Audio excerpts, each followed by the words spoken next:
makes me super nervous. Conversation. It's just on my phone. Yeah, it's not even going anywhere. Well, it's not on my phone. It's not going anywhere. This is just a practice run, dry run. Right. With the camera on. So I guess for me, I guess we'll start with me. So I have 2 kids in school right now, and I definitely don't want to send them to a public school. And one of my biggest reasons for not wanting to send them to a public school is my public school experience, which wasn't super negative. I enjoyed going to school. I enjoyed the social aspects of it. I did decent in school. I wasn't like a superstar, but I also didn't really struggle academically. Like, I think I got B's. I think I got like a 3.33 GPA in high school. My biggest thing is that I didn't even realize that I enjoyed learning until I was like 23 years old. And I was going to college, and it had nothing to do with me going to college. I just realized I was watching so many different YouTube videos, TED Talks, and I was absorbing so much content on my own. And it dawned on me that, oh my gosh, I actually like learning. Whereas my whole life, I thought I didn't like learning. Learning for me was a chore, basically, my whole life. And it wasn't until I just started doing things on my own that I realized, oh, I actually really, really enjoy the learning process. And so I don't want my kids to think they don't like learning until they're older in life and realize, oh my gosh, I actually love learning. Right, so they've missed out on all this prime time of loving to explore, discover, and learn about the things that they're interested in. Yeah. By going to public school. Yeah. So, why is that, I guess? I'd have to think about why did it feel like a chore, and why did I really think I didn't love learning when in reality I did love learning? Mm-hmm. What do you think? You were my teacher for a long time. I was homeschooled, and so you taught me. But why do you think that was my experience? I think that when you associated a textbook with learning, you associated sitting in a classroom or a home and learning about something that your parent or a teacher said, this is what we're going to learn about right now. And also what you were learning wasn't connected with anything else in your life. So you were being told what you should learn, what you should think about it, and let's memorize this so that I can give you a piece of paper with a test on it and you can answer questions. Which, who would want to do that? I mean, who would say, sign me up for that? Yeah, it's boring. Yes. It's super boring. Yes. That's boring for adults. Yes. And we expect it to not be for kids, I guess. So true. So what does it look like? What does the alternative look like? Like, what are some of the things you're doing that, okay, those are the things we don't want to do, but so then what are you actually doing? So in our school, we do talk to the kids a lot about what they're interested in. We try to find out what they're looking at school, at home. What are they doing with their time at home? When they do go online, what are they looking at? What are they researching on their own? What if they're just like, oh, I just play Fortnite at home. That's all I do. Then I think another thing that we try to do is we do try to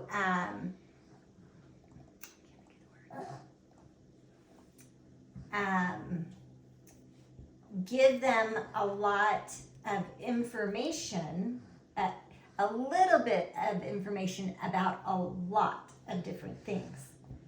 So wide breadth, right? Yes. Don't go depth yet. Until we find out what is it that this group here is most interested in, and then we'll go a little deeper into it, and we'll continue going deep until they're ready to go into something else, which at these ages happens. You know, we're not going to spend 3 months on one thing, usually, sometimes. But it depends. We do try to go with their interest, and I can come in and I could have planned this whole unit around ancient Egypt, and I come in and nobody's interested in ancient Egypt. Well, then we're going to go in a different direction. That doesn't usually happen because usually we're talking to the kids and we're finding out. But it can happen on a daily where I may come in with an idea for writing. Hey, what do you guys, I'll present this thing and I'll find very little interest in it. I'll go, well, okay, I'm not going to do a writing assignment on that because there isn't enough interest in it. So let's just move on. And I will even say to the kids, like I'll try something, if it doesn't work, I will say, that didn't seem to really work. Why do you think it didn't work? Let's talk about what didn't work about it. Was there anything you liked about it? I'm there to learn too. So you, it sounds like you stay really flexible as a teacher. You're not glued to your curriculum, whatever plans you had for the day. Is that scary ever to was it always easy to do that, or did you have to find the courage to do that? It seems like an inexperienced teacher would be pretty nervous to branch out like that. And so I don't know, You're exactly right. It is you need to be brave to do that. But I think very quickly you find the energy in the room gets you going. You learn very quickly, and you enjoy it, and the kids enjoy it. I was gonna tell you something, I can't remember what it was. We do talk a lot about making mistakes, and we celebrate our mistakes in the classroom. We actually applaud each other when we make a mistake. This is like Meet the Robinsons. Exactly. Exactly. You do that? Yes. Hooray! You failed. I show them that video. Really? Oh yeah. Oh, that's great. It's great. Yes. And I think that has helped me as a teacher, knowing that if I'm not making mistakes, I'm not moving forward. Even as a teacher. Definitely as a teacher. The other thing that I let the kids know is that when I ask a question, I don't have an answer. That all of their answers, we can learn from every single one of their answers. And when someone says something wrong, we just examine it more. Why is it wrong? Is this a cultural thing? Is that the reason it's wrong? So we look at everybody's answers, and we also I teach them that there's a time for,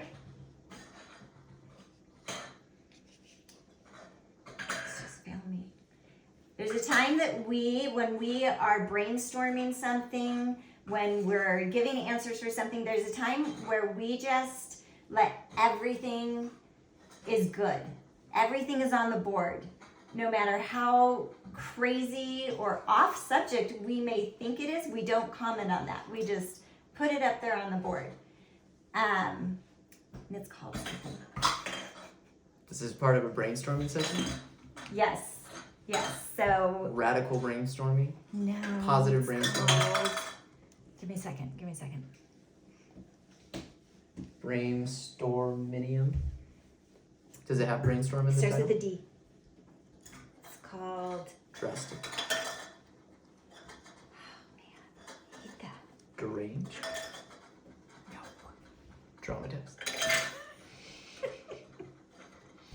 So there's the part of the brainstorm where everything is on the board. You go crazy with your ideas, and do you play the Lego song? Everything is awesome. You should play that in the background. That's good. That's good. I'm gonna do that next time. And then there's a time where you take all of that and you go, okay, which ones of these can we get rid of and why? Because the reason deductive brainstorming. Nice. So this is a time when just everything goes. And the reason why you don't want to say anything negative about somebody's idea is because once you do that, then all of us shut down. Yeah. Then we're all afraid to give our wild and crazy ideas. Yeah. And the other reason is because one of these wild and crazy ideas might just lead us to the solution we're looking for. Might be the right stepping stone. Maybe it's not the idea itself, but something about it gets us on the right path. Yes. Yes. Interesting. So then you go from deductive to Productive. no. So in this one you zero in and you go, okay, this idea is not going to work. It's not plausible. We can't do it. We can't actually fly the class to outer space. Right. So you get rid of these things and you start narrowing it down until you find, hopefully, a solution or the idea that you're looking for. But we're very aware of which of those we are in at the time. Nice. So that's great. And so how do you go from a typical school system where we're coming up with the ideas, we're coming up with the curriculum, we're coming up with the subjects? How do you go from that where we're telling the student what to do and what to think to getting the students to come up with? How do you get them to start thinking and kind of taking ownership of their own learning and coming up with their own, subjects and curriculum and Well, stuff? so what we just talked about was creating a safe place for these kids so that they feel like they can say anything, they can, give us their wild ideas, and we may laugh at them, but it's okay. We're all laughing together. Like this is a safe place. The kids have to feel safe in their environment in order for them to be able to start thinking and exploring their own thoughts. So that's super important. So first create a safe place. There's probably a ton of different tactics for that. So once you've created a safe place, then what's the next thing you do?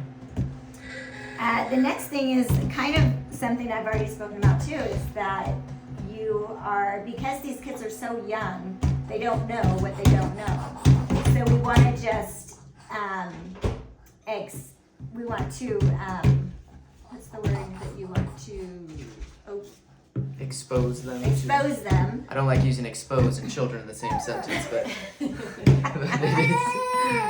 is the right word, I think. Yeah, you want to let them know all these things that are out there, and then, like I said, they'll see that, oh, my teacher, I came up with that idea. This is my interest, and my teacher's gonna go with it. I mean, this is like, what would that feel like in your experience of public school? Oh, it'd be super foreign, first of all.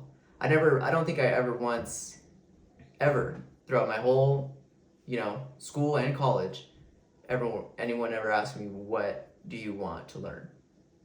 At most it was, which extracurricular class would you like to take? Wood shop or metal shop? Which were awesome, by the way. And I would say there were things that I would have never picked that I'm glad I was forced to pick, right? At BYU, for example, business ethics. I would have never chose that class in a million years. Not because I don't think it's important, but just because I didn't realize the importance of studying it. I didn't realize the complexities of business ethics. I was just like, you just be ethical. Like, it's pretty easy. Do the right thing. Done, right? But I can totally see why an organization like BYU or any other would require that class from every single one of their business graduates. No, we 100% are going to require that you take this class. Totally get it, because we want people, especially coming out of BYU, you're gonna hold our name in a way, right? You're gonna uphold our reputation in a way, and we want you to be trained in proper business ethics, right? So I can totally see that, and I can still see the need for a lot of those classes and history and stuff like that, where it was good that I was forced to learn them. But yeah, that was 100% of the time. It was always forced to learn something. And I was never asked, especially throughout all public school, like I was never asked, what do you think? Like what do you think? What do you want to learn? What do you want to learn about today, this week, this month, right? And that would have been, I think I wouldn't, I'm trying to think back, like, because I've asked my kids that in Sunday school, right? And I think, yeah, for a lot of them, it's like the first time they've ever been asked that. And they're just like, I don't know. So it takes a little bit of time, right? And to actually get them to start thinking for themselves. So Would you say that's empowering?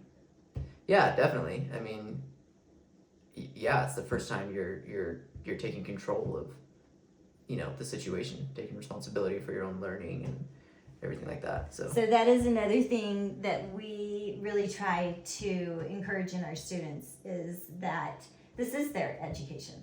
And it's not mine, and it's not their parents. And what do you want? What do you want from this? And I think that it does take time for a child to grow into that, to understand how much power they have and what they can do. Our program also is a 2-day-a-week program, and our hope is that what they're learning and loving in school will definitely spill over into their home schooling that they're doing. Which is another thing that we offer at our school is, or actually that we require at our school, is the parent training as well. We have several parent meetings throughout the year, and the parents are required to come, and we might require them to watch a video or to read a book, and then we discuss it with them, the concepts. And we definitely support each other, because you are getting off the conveyor belt, which is what public education is. You are on a conveyor belt. We all were on that conveyor belt. It's what we know. Getting off is hard. uncomfortable. It's uncomfortable for sure. And it takes time, and it takes support. And the know-how. Like we're not just teaching the kids, we're teaching the adults as well. Oh, that's interesting. So you actually train the parents in this too, in this whole methodology. What would you boil down your philosophy or methodology to? Love of learning. We want the kids to absolutely love that they can learn, and that is within their own power to do. But yes, I think that if you can help a child find that love, that this is going to be life changing. It's going to be lifelong. It's gonna change their world for sure, and hopefully the entire world. You get emotional talking about it. That just shows that you are very dedicated to what you do, and you believe in your mission and in your purpose. Because yeah, I mean, I would say there's very few roles that play, or jobs, I guess, that play a bigger role in a child's life, right? You have their parents, you have their peers, and probably then you have their teachers after that. And so yeah, you play a tremendous role in their life. And I know personally, of course, that you're very dedicated to it and you believe in what you're doing. So that's great. It's fun to see the alumni come back, and it's fun to watch what they're doing in their lives and what they're creating. It's incredible. And we've had kids come back and help out at the school. Oh, really? Mm-hmm. That's cool. Yeah.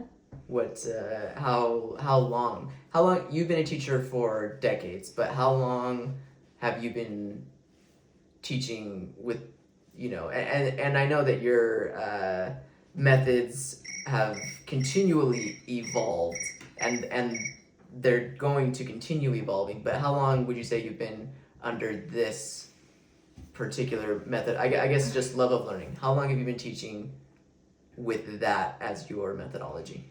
I think it's been 12 years. 12 years. 12 years, yeah. So what are like your oldest students now under that? So my Curriculum. oldest students, when we began, I started with second grade, second and third. So 12 years, that would put them, well, they're in college. How? One of them has graduated. College? No, she wasn't in that school. I taught her on the side. Okay. How have they done in college? How have they done? Mm-hmm. Because your system is very atypical. You don't do any tests. Is that correct? Correct. There are no tests at all. They never fill in a bubble sheet. They never do a multiple choice test. They never. No, they don't. They don't. No. There's no grades. No. You don't give them A's, B's, C's. No. So there's no grades, there's no tests.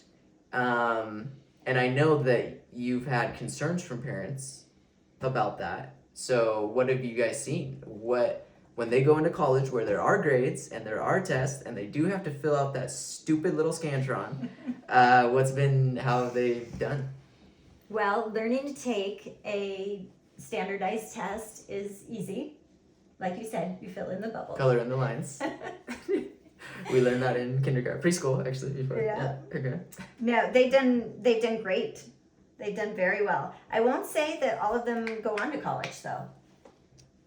They all have not gone on to college. They've chosen different paths. But the ones who have gone on just do great. They're phenomenal in college because they know how to think. So they're there to, and I think that's what I love is that when they come into a classroom situation or a learning situation, they are not quiet. They participate, and they will definitely, they think out of the box. They're not going to give the typical answers. They're not even looking in those directions. They're not looking for the answer that the teacher wants. Exactly. And it sounds like they're not passive in their learning. They're Right. very active with it, which, yeah. Wow, that's really cool. That's really cool. Which I think maybe comes about too from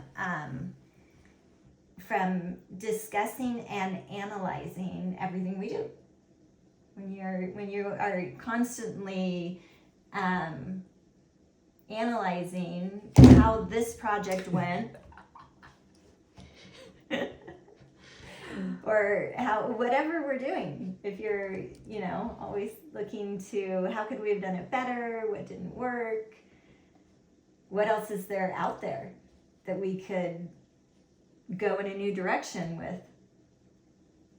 Yeah. Just a way of thinking that I don't see happening in a public school.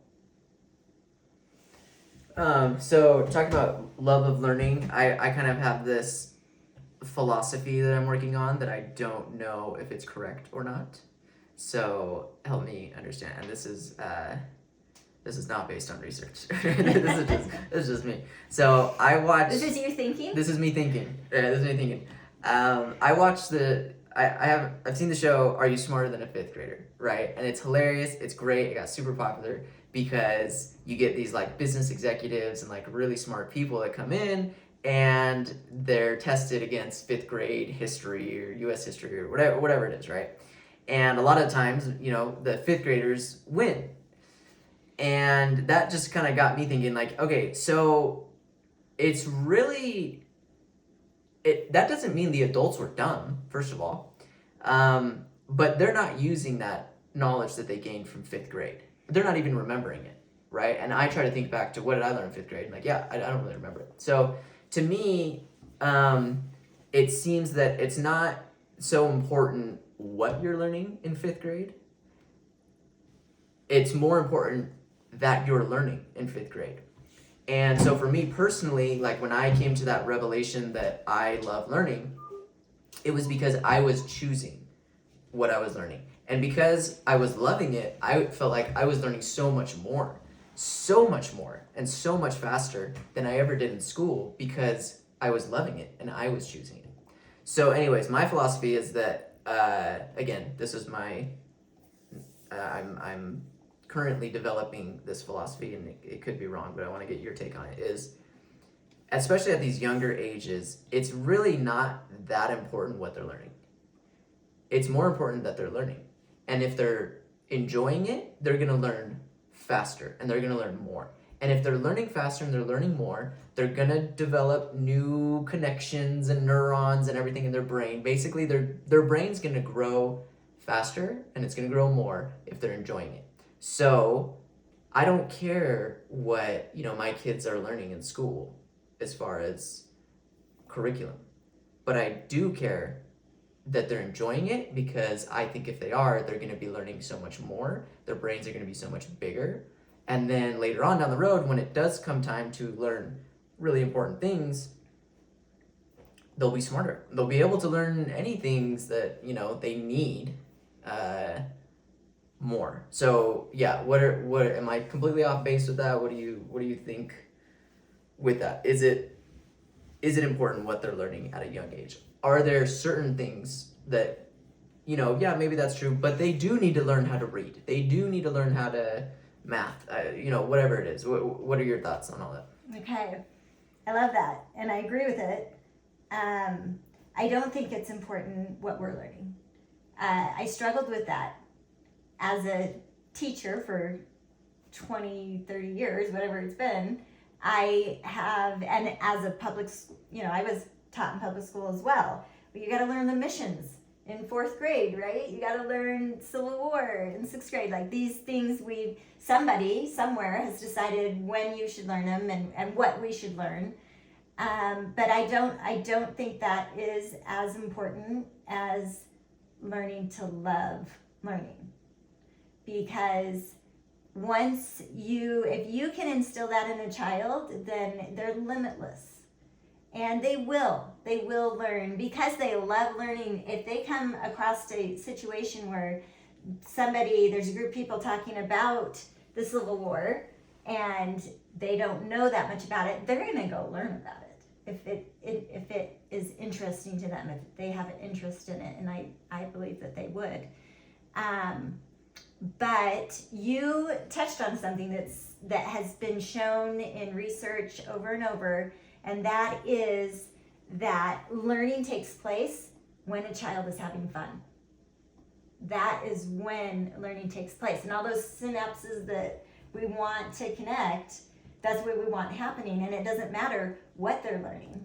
It just matters that their mind is growing and expanding, and they do that when they're having fun. And so another difference about our school, I think, is that my tests that I do give, they're called games. And the kids know this. And I'll say, sometimes if I'm joking around with them, I'll say, okay, you guys, it's time for a test. Well, my kids are all going to go, yeah, which one? There's something you'll never hear in a typical school. No, and sometimes they want a specific one. They have these games that they just love, and they'll beg for them.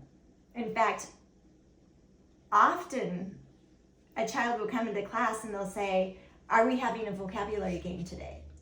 And I'll say yes or no. And if I say no, they will start begging me for a vocabulary game.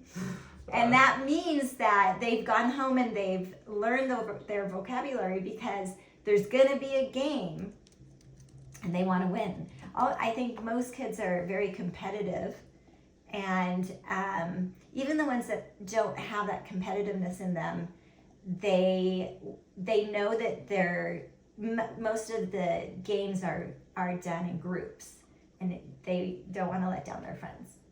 Okay. So what's a vocabulary game? Okay, so we're going to play a vocabulary game right now. Okay. What do we do? Gosh, so many to choose from. Stump the expert. So I will choose 3 to 4 students that will sit at the front of the class. Everybody has a whiteboard and a marker, and I may give the definition or I may give the word. So if I give the definition, they write the word. If I give the word, they would write the definition. This can work with, really young kids too, because they can draw a picture. Oh, okay. If they don't have the writing skills, they can draw a picture. Or I may ask them, what part of speech is it? Or I may ask them to use it in a sentence. Whatever is going to come out of my head is what it'll be. So it's always a surprise too. So I give a word, everybody's writing the definition. So in a lot of games, just the people who are up are involved. But in this game, the entire class has a whiteboard. We're all writing the definition. When I ask the experts to show, if they get it right, they get to stay because they're the expert. But if they get it wrong, then I go to the rest of the kids and I choose someone. If they have it right, then they get to switch places with the expert and they become the expert. Nice. So that's a really good game. It's like King of the Hill, the vocabulary stuff. I like that. That's awesome. Yes. Okay, so I have a kid in 2nd grade who you know very well because he's your grandson. And you live in California and you teach your school there, and I live in Utah and he goes to school here. He is in 2nd grade and he's reading at a kindergarten level, or is it pre-kindergarten level? Boo. What? What's Ryder reading at? What's his reading level? Kindergarten. It's kindergarten? Okay. So he's in 2nd grade and he's reading at a kindergarten level. That's what they've told us. And we can verify that because I have a kindergartner who's reading just as good, if not better, than my 2nd grader. So he wants to read. I know that. He is very motivated to read. I don't know why. I'm guessing it's because his friends are reading and he,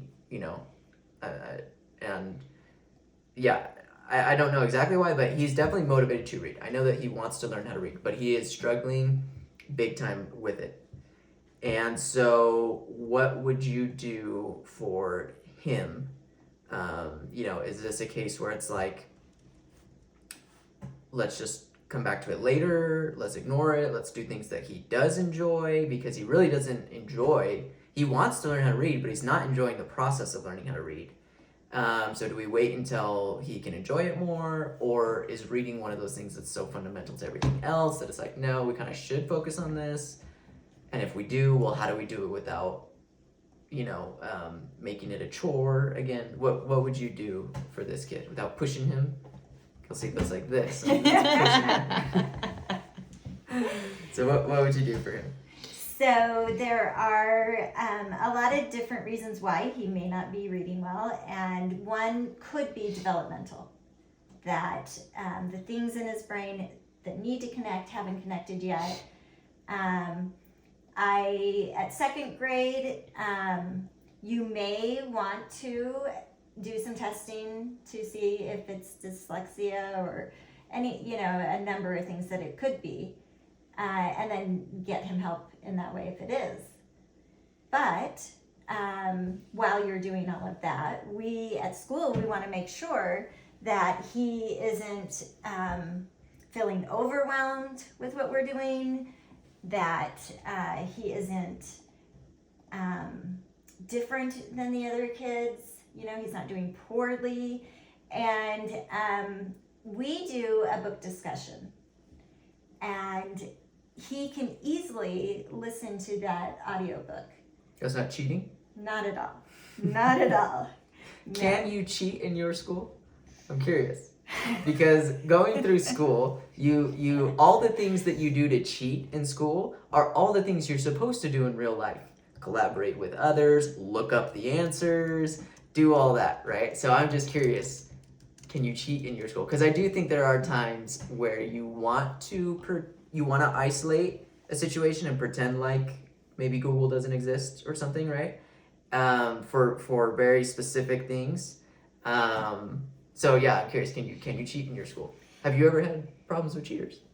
I have not had any problems with cheating that I can recall. So it doesn't happen often, obviously. I guess if you don't have tests, it'd be kind of, what are you even cheating on? They do have assignments. They do have projects that they have to do, and maybe they could just get their parents to do the whole Get thing. their parents to yeah. I don't think that would happen, but Do you have? Because I because feel of like what my son has taught me,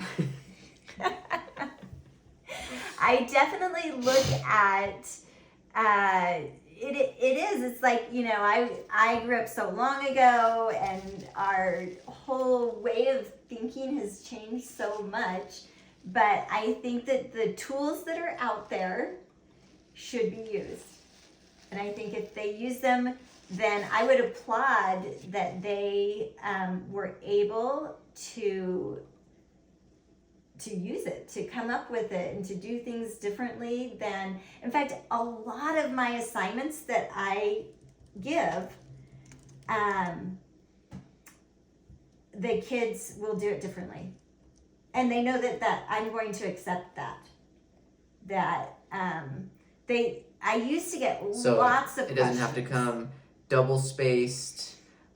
With MLA format on a like the Oh my with the gosh. staple. I had one teacher's like the staple has to be diagonal, and if not, you get dog points. You know dog points for horizontal stapling.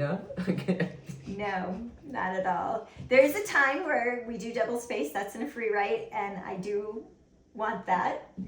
But to be that specific in my instructions, I don't think I am that specific.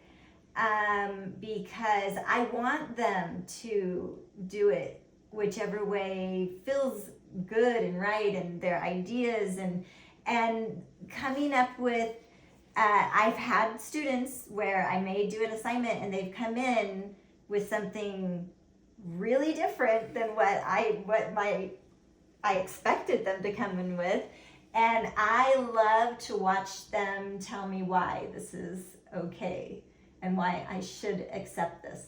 That's fun.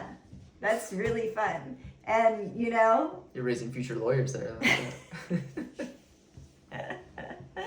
yeah. Or then trying to get me to change the assignment up front. You know, Okay. don't come in the back door. Let's go in the front door and let's see what we can.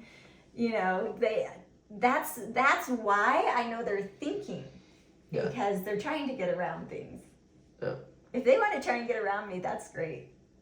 Let's do it. I love that.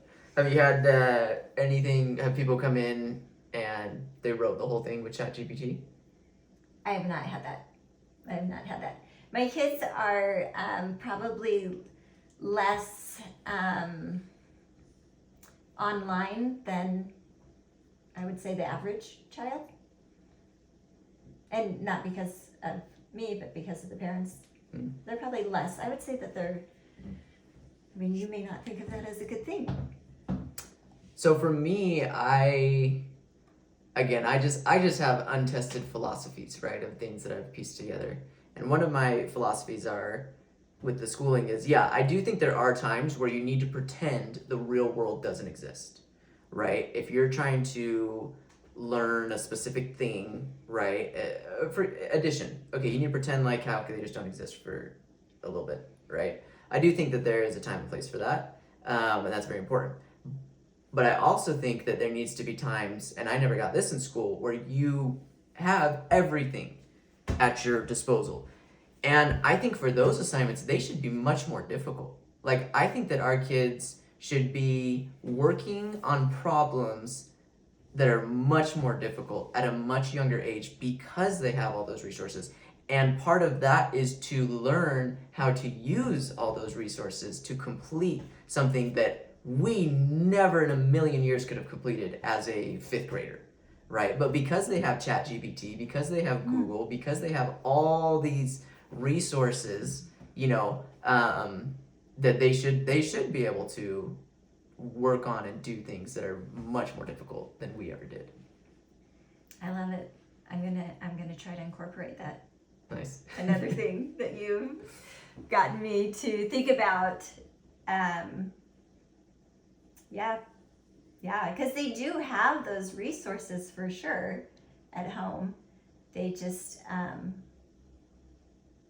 they're younger too, but And they're free. right? A lot of free resources. Which is why I need someone like you to come into my class and teach a 6-week class. That'd be a good one. That'd be a good challenge to how to get kids to further implement AI would be my main thing right now. Which is another thing that is different about our school is that the parents will come in and teach, anything. I like to find out what are my parents, what are their jobs, what are their interests, what are they experts at, and then we have them come in and teach when it goes along with the curriculum or when it doesn't. But they also will come in and teach character ed. So we do character ed What is that? once a week. It's teaching the kids about character or values like honesty, integrity, and the parents come in and they're just awesome. It's about 20 minutes, unless we're just so into it, it might go 30. I recently had a parent come in and teach about fake and real news and how to determine whether it is fake or real. Really? Mm-hmm. Wow. I would have liked to sit on that class. That's a good one for all of us. Yeah, it was excellent. I also invite the parents to come in anytime, at any time of the day. If they just happen to come to school early for pickup, well, come and join us. Come in the classroom and join us and be a part, like participate. I've had parents come in during book discussion, and I love it. So I have a little girl who doesn't read well, and so she does listen to the audiobook, but she listens to it with her mom. And this little girl it's amazing, her insight into the book and her ideas that she comes up with, why things are happening. And I know that her mom listens as well with her at home, and I think that they have these discussions together, and she comes into the class and just is a little fireball, just incredible, yet her reading level is below her grade. Wow. So she's found ways to.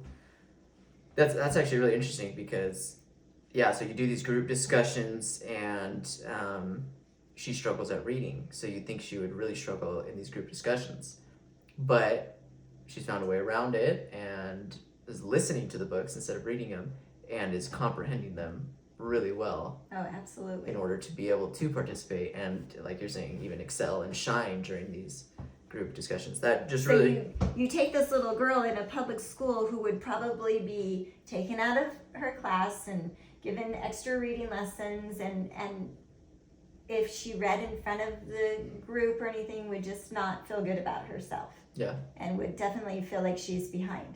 Well, here, she, leads our discussions sometimes, and just, like I said, we look to her for, what is she coming in with next? Wow. So she's like superstar.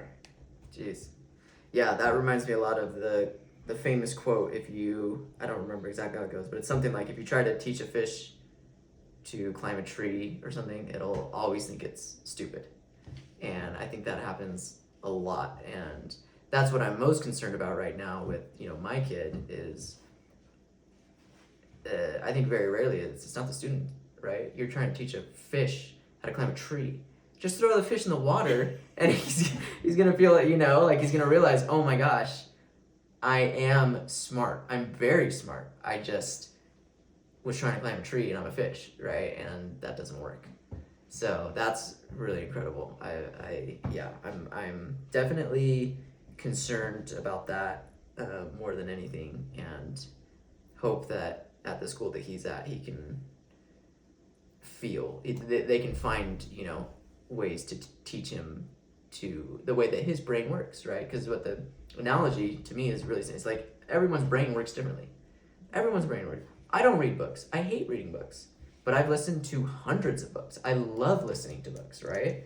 And it's like, it's just your brain, everyone's brain works differently, and you need to find out what it is and cater to that. Yes.